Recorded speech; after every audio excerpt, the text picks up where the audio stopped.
BA प्रथम वर्ष राजनीति विज्ञान में हम पढ़ रहे हैं गोपाल कृष्ण गोखले के आर्थिक विचार।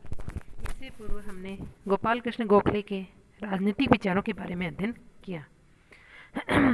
गोखले के आर्थिक विचार भी राजनीतिक विचारों के समान महत्वपूर्ण और सुलझे हुए हैं।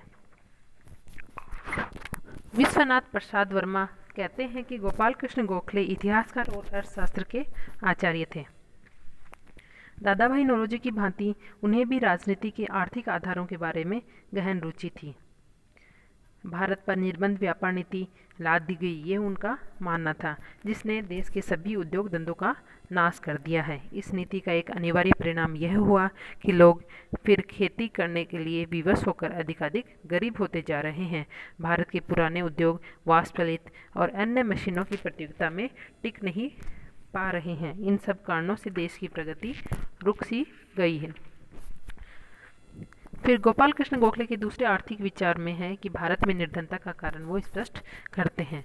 गोखले ने भारत की निर्धनता का कारण यह बताया कि शांति काल में भी सामरिक स्तर पर एक विशाल यूरोपीय सेना में वे और यूरोपियनों के ऊंचे ऊंचे वेतन का भार भारत वहन कर रहा है। ब्रिटिश सैनिकों और उनके अमले की ओर अधिक नियुक्ति की जाने के फलस्वरूप सैन्य व्यवस्था पर खर्च बराबर बढ़ता जा रहा है। इससे भारत की आर्थिक स्थिति भी बदतर होती जा रही है। साथ ही विदेशी व्यापारियों को दी जाने वाली अधिकाधिक रियायतों और सुविधाओं के कारण भी रेलों को घाटा हो रहा है।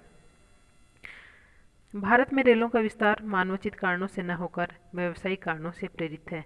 रेल निर्माण का विस्तार शोषण के लिए किया जा रहा है। यद्यपि रेलों के कारण संचार व्यवस्था में सुधार हुआ है और अकालग्रस्त क्षेत्रों में भोजन आदि पहुंचाने में रेलें बड़ी उपयोगी रहती हैं, तथापि रेलों को अधिक उपयोग बड़े पैमाने पर अनाज और कच्चा माल दूसरे देशों में भेजने के लिए ही अधिक हो रहा है।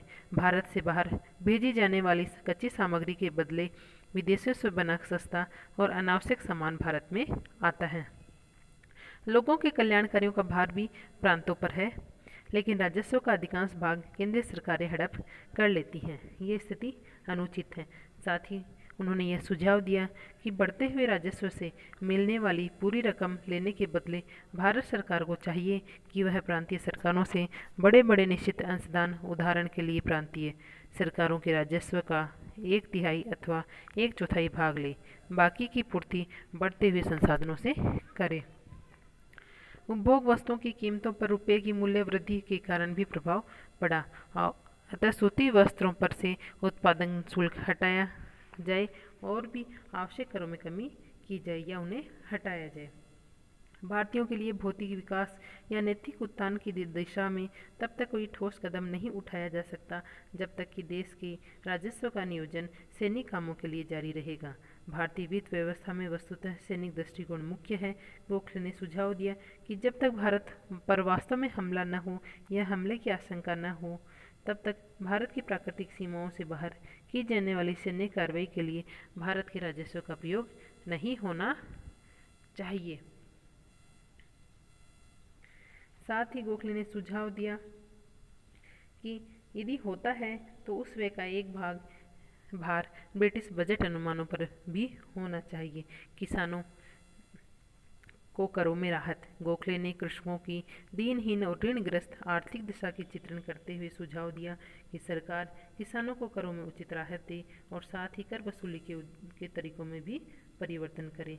गोखले ने औद्योगिक विकास पर भी बल दिया और कहा कि इस क्षेत्र में उपेक्षा भारतीय अर्थव्यवस्था के लिए घातक होगी। उन्होंने देश के उद्योगपतियों से अपील की कि उत्पादन को बढ़ाया जाए और उद्योग में लगे श्रम को अधिकाधिक कुशलता लाने के प्रयत्न किए जाएं। उद्योग धंधों के लिए उपलब्ध स्रोतों का उपयोग इस प्रकार किया जाए कि उनका पूरा लाभ उठाया जा सके। उद्योगों में भारत के मध्यम वर्गीय शिक्षित व्यक्तियों की नियुक्ति को प्रोत्साहन दिया जाए ताकि एक ओर बेरोजगारी में राहत मिले तो दूसरी ओर देश के शिक्षित वर्ग का एक नई दिशा में प्रशिक्षण हो, जिससे कि औद्योगिकरण के युग के लिए एक नई पीढ़ी तैयार हो सके। गोखले ने आयकर में को बढ़ाने वाली सीमा का भी समर्थन किया। अपने बजट भाषण में 1907 में उन्होंने स्वर्ण मुद्रा के आरंभ का विरोध किया। भारतीय मुद्रा को ब्रिटिश सरकार सोने के रूप में ही ग्रहण करती थी, जिससे भारतीयों के आर्थिक हितों को हानि पहुंचती थी। गोखले ने भारतीय रुपये को ब्रिटिश रुपये में बदलने की बात कही।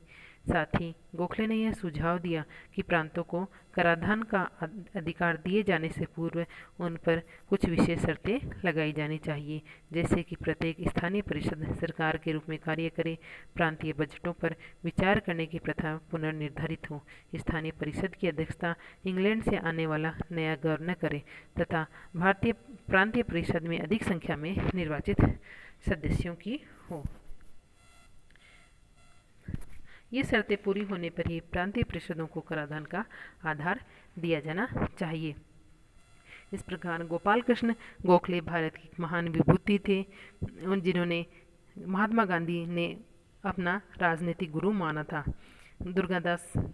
दुर्गादास कहते हैं कि राजनीति में गोखले नरमपंथी थे, लेकिन गांधी जी द्वारा प्रचारित निष्क्रिय विरोध को एक जायज़ राजनीतिक अस्त्र मानते हुए भी वे लोकमत के दबाव के द्वारा वैधानिक प्रगति करवाने के लिए प्रयत्नशील थे। गोखले स्वयं में एक महामानव थे, लेकिन उनकी प्रसिद्धि किसी सीमा तक एक कारण भी है कि गांधी जी ने उन्हें कई बार उन्हें अपना शिक्षक तथा राजनीतिक गुरु स्वीकार किया।